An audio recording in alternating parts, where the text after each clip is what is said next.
অ্যালকাইন। অ্যালকাইন বলতে কি বোঝাইতেছে? অ্যালকাইন হচ্ছে ট্রিপল বন্ড থাকবে, ট্রিপল বন্ডের কম্পাউন্ডকে আমরা অ্যালকাইন বলবো। তাহলে অ্যালকাইনকে আমরা চিনবো যেগুলা কার্বন কার্বন অ্যাটলিস্ট তিনটা, একটা কার্বন কার্বন ট্রিপল বন্ড থাকবে, যে কার্বন কার্বনের ট্রিপল বন্ড থাকবে সেটাকেই আমরা অ্যালকাইন বলবো। এদের সাধারণ সংকেত হচ্ছে CnH2n-1।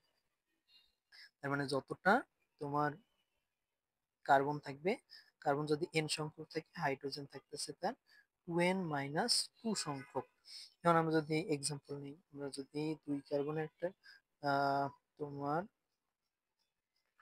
এক্সাম্পল চিন্তা করি, ধরো এটা কার্বন, কার্বন তিনটা বন্ড থাকবে, তিনটা বন্ড, তাহলে এই হাতে একটা হাইড্রোজেন থাকতেছে, এই হাতে মাত্র দুইটা হাতে বাকি থাকতেছে। তাহলে এইখানে number of carbon is equal to 2, number of hydrogen হচ্ছে 2। 2 কেমনে আসলো? 2 কে লিখতে পারি 2 ইন্টু 2, কার্বন সংখ্যা -2, তার মানে 4 - 2 ইজ ইকুয়াল টু 2 আসতেছে। বুঝছি? আর এটাতে শেষে কি থাকবে? এন বাদ দিয়ে ইন যুক্ত হবে। আগে কি ইথেন পড়তাম, এক কার্বনে ইথেন, ইথেন দুই কার্বনের ইথেন, এক কার্বনের মিথেন, মিথেন হয় না, ইথেন, ইথেন এখানে বাদ দিয়ে ইথাইন হবে তখন। প্রোপেন, প্রোপেন থেকে প্রোপেন ছিল, প্রোপেন থেকে এখানে হচ্ছে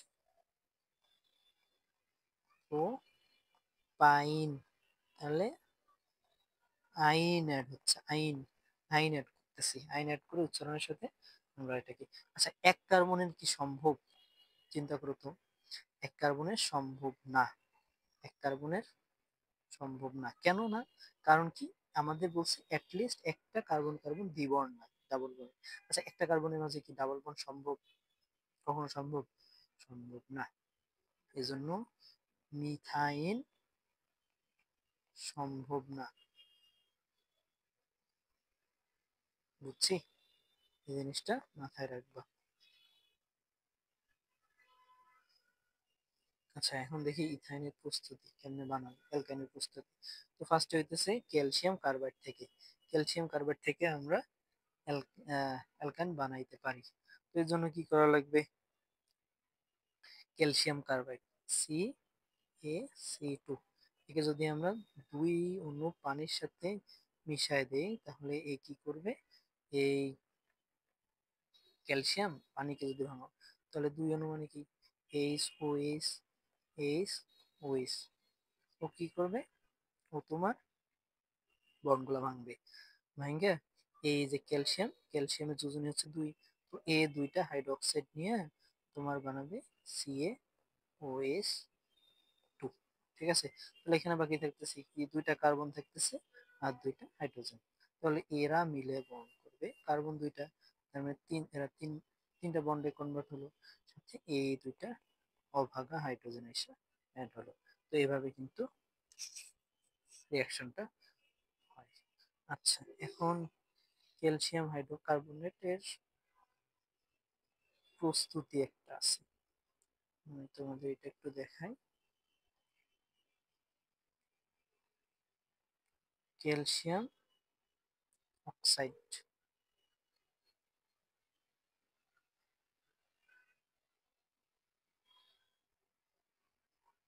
আচ্ছা এটা পরবর্তী ক্লাসে তোমরা দেখাবো ইনশাআল্লাহ।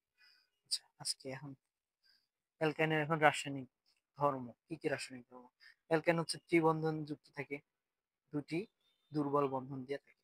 তাহলে অ্যালকাইনে তিনটা বন্ড থাকতেছে, একটা, দুইটা, তিনটা, তিনটা বন্ডের মধ্যে একটা থাকতেছে তোমার সিগমা বন্ড,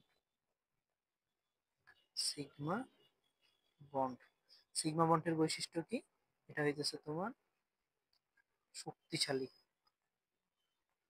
শক্তিশালী, সহজে ভাঙানো যায় না। বাকি দুইটা বন্ড হইতেছে পাই বন্ড, পাই বন্ড, এরা হচ্ছে তুলনামূলকভাবে দুর্বল, এরা রিয়াকশনে হেল্প করে। ঠিক আছে? আর তাহলে যদি আমাদের একাধিক বন্ড থাকে, মিনিমাম একটা বন্ড অবশ্যই সিগমা বন্ড হবে, বাকিগুলো পাই বন্ড হবে। পাই বন্ড গুলো আমাদের আসলে অ্যাকচুয়ালি তোমার রিয়াকশনে হেল্প করে। ঠিক আছে? আচ্ছা, এটা হচ্ছে এখন আমরা শিখবো রাসায়নিক ধর্মের মধ্যে একটা হচ্ছে তোমার হাইড্রোজেন সংযোজন। হাইড্রোজেন সংযোজন বলতে কি, আগেই আমরা বলছি যে হাইড্রোজেন অ্যাড হওয়াকে হাইড্রোজেন সংযোজন বলে। তাহলে এখানে কি, এখানে তিনটা হচ্ছে বন্ড থাকবে।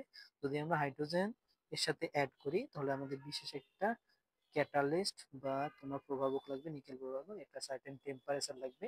এই টেম্পারেচারে যদি আমরা দেই তাহলে এই বন্ডগুলো ভাঙবে, এই বন্ডগুলো ভেঙে এখানে হাইড্রোজেন অ্যাড হবে।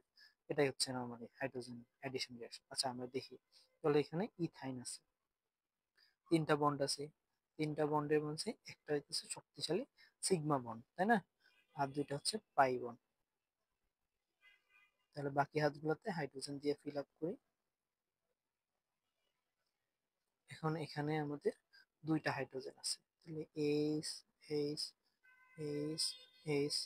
এখন আমরা প্রভাবক দিব, নিকেল প্রভাবক 180 থেকে 200 ডিগ্রি সেলসিয়াস টেম্পারেচার। যদি এই প্রভাবক দেই তখন কি হবে, এই বন্ডগুলো ভাঙবে, এই বন্ডগুলো ভাঙবে, এই সিগমা বন্ডগুলো ভাঙবে। তাহলে ভাঙে কি হলো, ভাঙে তোমার হাইড্রোজেন, এই ভাঙা হাইড্রোজেন, এখানে একটা ভাঙা হাইড্রোজেন, এখানে একটা ভাঙা হাইড্রোজেন, একটা ভাঙা হাইড্রোজেন বানাইলো। আর এখানে কি হলো, এখানে কার্বন একটা বন্ড থাকলো,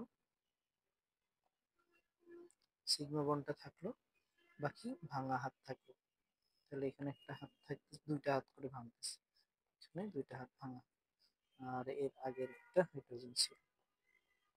তাহলে এই হাইড্রোজেন গুলো কি হবে, একটা একটা করে আইসা হাত ধরবে।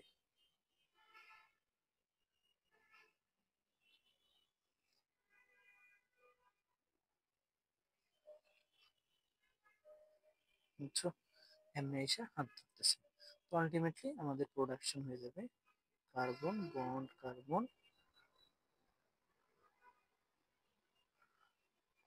আগের হাইড্রোজেন, আগের হাইড্রোজেন, নতুন করে হাইড্রোজেন অ্যাড হলো, এই যে এটা আমাদের ইথেন হলো। এটাকে আমরা লিখতে পারি CH3 বন্ড CH3, এটা হচ্ছে মিথেন। ঠিক আছে, বুঝছি এটা। এখন আসি ব্রোমিন সংযোজন। ব্রোমিন সংযোজন কি, আগের মতোই, যে ব্রোমিনের লাল বর্ণ যোগ করলে ব্রোমিনের লাল বর্ণ চলে যাবে। ঠিক আছে, তাহলে ব্রোমিন অ্যাড করবো যদি আমাদের সলিউশনটা ব্রোমিন তোমার লালই থাকে, ব্রোমিন দিলাম, ব্রোমিনে যদি থাকে এরকম একটা সলিউশন, এখানে যদি আমি ব্রোমিন অ্যাড করি, সলিউশনটা যদি লাল থাকে তাহলে আমরা বুঝবো ব্রোমিনের রিয়াকশন হয় নাই। কিন্তু যদি আমরা কখন বুঝি, যদি ব্রোমিনের কালারটা চেঞ্জ হয়ে যায়, চেঞ্জ হয়ে অন্য কালার হলে, তাহলে বুঝবো যে রিয়াকশন হয়ে গেছে, ব্রোমিন আর নাই, ব্রোমিনটা ভেঙে অন্য কিছুতে কনভার্ট হয়ে গেছে। ঠিক আছে, তাহলে এই রিয়াকশনটা কেমনে ঘটে, আগের মতোই, কার্বন তিনটা বন্ডে থাকতেছে, বাকি হাত হাইড্রোজেন দিয়ে ফিল আপ হলো। এর সাথে যদি আমরা ব্রোমিন অ্যাড করি, দুইটা ব্রোমিন, এরকম একটা ব্রোমিন অ্যাড করুন। ঠিক আছে, তখন কি হবে, এই ব্রোমিনের হাতগুলো ভাঙবে, এই তোমার পাই বন্ড গুলো ভাঙবে। তাহলে পাই বন্ড ভাঙলে কি হবে, কার্বন একটা বন্ড আছে আগের, আগের হাইড্রোজেন, বাকি তিনটা হাত ফাঁকা হয়ে গেল, এর দুইটা চারটা হাত ফাঁকা হলো। এই ফাঁকা হাতে এই ব্রোমিন এসে একটাতে অ্যাড হলো, এই ব্রোমিন আর একটাতে অ্যাড হলো, এই ব্রোমিন এটাতে অ্যাড হলো, এই ব্রোমিন এটাতে অ্যাড হলো। ঠিক আছে, তাহলে আলটিমেটলি আমাদের প্রোডাক্ট হতেছে কার্বন কার্বন, আগের হাইড্রোজেন, আগের হাইড্রোজেন, এখানে ব্রোমিন ব্রোমিন ব্রোমিন ব্রোমিন। তো এটাকে আমরা লিখতে পারি CS bond CS bromine 2 Br2 Br2। ঠিক আছে, আচ্ছা আমার ওই জায়গায় একটু ভুল ছিল মনে হয়, তো এটা কারেকশন করি। হ্যাঁ, এই যে ব্রোমিন টেস্ট, এটাকে আমরা বলছি, আমি বলছিলাম যে লাল থাকবে, সরি এটা মিস্টেক হয়েছে।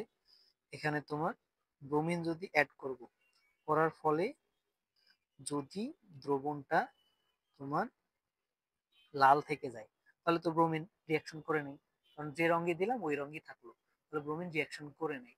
কিন্তু যদি কালারটা চেঞ্জ হয়, কালার চেঞ্জ হয় তাহলে বুঝবো অসম্পৃক্ত। তাহলে কালার নো চেঞ্জ তাহলে বুঝবো সম্পৃক্ত, মানে রিয়াকশন করে না। ঠিক আছে, এটা একটু কারেকশন করে দিই। এখন আসি পানি সংযোজন। অ্যালকাইনেরও কিন্তু পানি সংযোজক রিয়াকশন দেয়। তো এই রিয়াকশনেও পানি অ্যাড হবে, পানি অ্যাড হয়ে ইথানল তৈরি করবে। এখানে 2% সালফিউরিক অ্যাসিড দেওয়া লাগবে, 20% সালফিউরিক অ্যাসিড, 2% মার্কিউরিক সালফেট এবং 80 ডিগ্রি টেম্পারেচার দেওয়া লাগবে, তাহলে ইথানল তৈরি। আচ্ছা, রিয়াকশনটা কেমন হয়?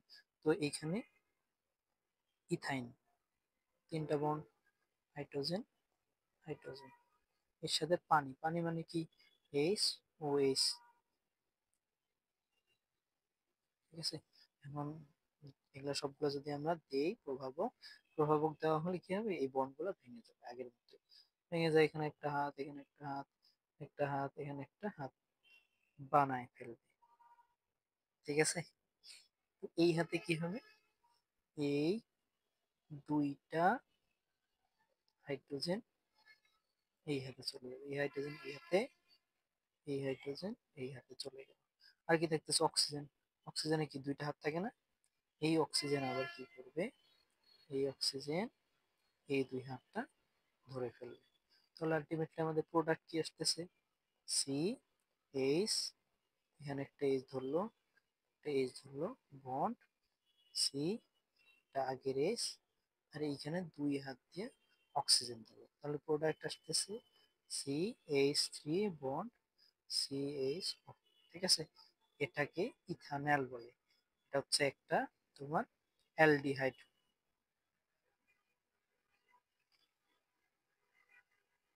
বুঝছি? ওকে,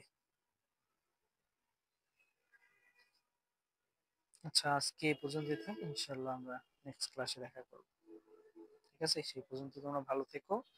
আর কোনো কিছু বুঝতে যদি সমস্যা হয় আমাকে ফেসবুকে অথবা কমেন্ট বক্সে জানাইলে আমরা পরবর্তী ক্লাসে এই নিয়ে রেসপন্স করবো ইনশাল্লাহ। সবাই ভালো থেকো, আল্লাহ হাফেজ।